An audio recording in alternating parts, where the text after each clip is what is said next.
Problemi sa jetrom danas više nisu retkost. Šta više, uobičajena su pojava u našem društvu. Nekada su od oboljenja jetre oboljevali samo alkoholičari, ljudi koji rade sa otrovnim hemikalijama i neki procenat starije populacije. Danas, međutim, probleme sa jetrom i bolesnu jetru ima sve više mladih ljudi, sve više naizgled zdravih ljudi i ljudi koji uopšte ne konzumiraju alkohol. Jetra strada iz mnogo razloga i to je tema za sebe. A mi ćemo sada preći samo hranu i to onu najrizičniju i najštetniju po jetru. Dakle, prva namirnica na ovoj listi jeste hrana pripremljena na rafinisanom ulju. U našem okruženju se i dalje hrana najviše sprema na zejtinu, kako u domaćinstvima, tako i u restoranima i po brzim hranama. Osim što su prepuna rafinisanih masnih kiselina, sva ova rafinisana ulja su proinflamatorna, odnosno izazivaju upalu širom tela, a pogotovo u jetri koja mora da ih preradi. Obzirom na to da se masovno prodaju, masovno se i proizvode i mogu da sadrže ogromne količine svakojakih pesticida, a znamo da pesticide kao i sve ostale otrove prerađuju upravo jetra. Rafinisana ulja, pored svega ovoga, značajno umanjuju proizvodnju glutationa u jetri. Druga stavka je svinjska mast i svinjsko meso.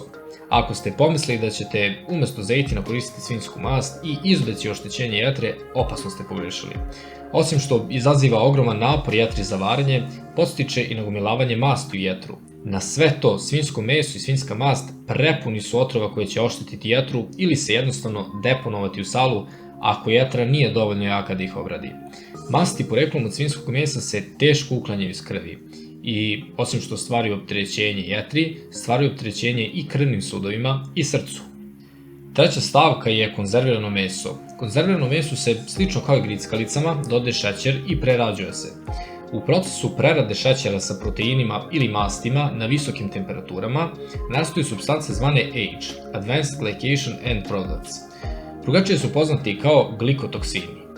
Ove glikotoksini prirodno nastaju u našem organizmu u veoma maloj meri, ali kada se unesu u velikoj meri putem prerađene hrane, oni se lako zalepe za različita tkiva svuda po telu, a pogotovo u jetri.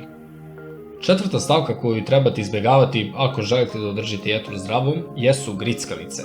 Prže se na rafinisanom ulju, sadrže mnogo glikotoksina, veliku količinu dodatog šećera i uglavnom su prepune svakojakih aditiva koji uništavaju jetru. Petu stavku na listi čine sve mesne prerađevine za koje znate da su prepune različitih otrova i aditiva. Šesta stavka koju trebate da izbegavate jeste voće koje se dosta prska.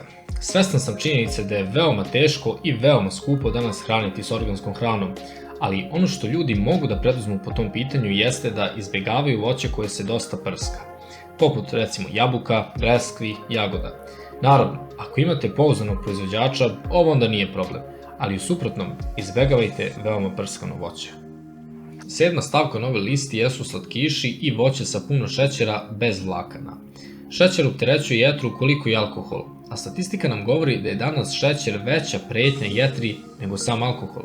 Ova činjenica nije nimalo čudna, jer se šećer danas dodaje ili nalazi već u velikoj količini apsolutno svuda.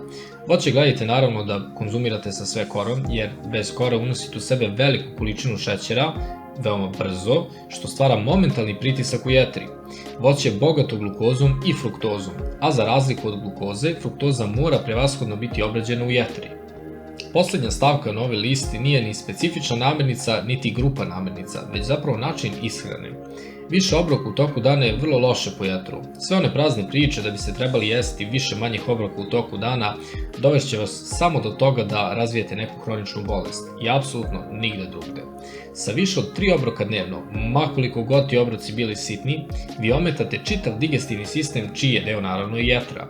Jetra, iako ima moć oporavka, ona ne može da se oporavi kada je stalno pod pritiskom i kada stalno radi punom parom. Zato je najpametnije da, ako želite da popravite jetru, da smanjite broj obroka u toku dana na 2, maksimalno 3. Dakle, cilj ovog videa i mog sadržaja nije da vas obeshrabri količinom opasnih namirnica koje svakodnevno koristite, već da vam da bolji uvid u to šta je to u vašoj ishrani opasno i zašto. Sada kada znate šta je to što vam uništava jetru i što podstiče bolesti jetre da napreduju, možete da promenite ishranu i time počnete sa lečenjem jetre i jačanjem čitavog organizma. To je bilo sve što se tiče ovog videa i do sledećeg, prijatan dan.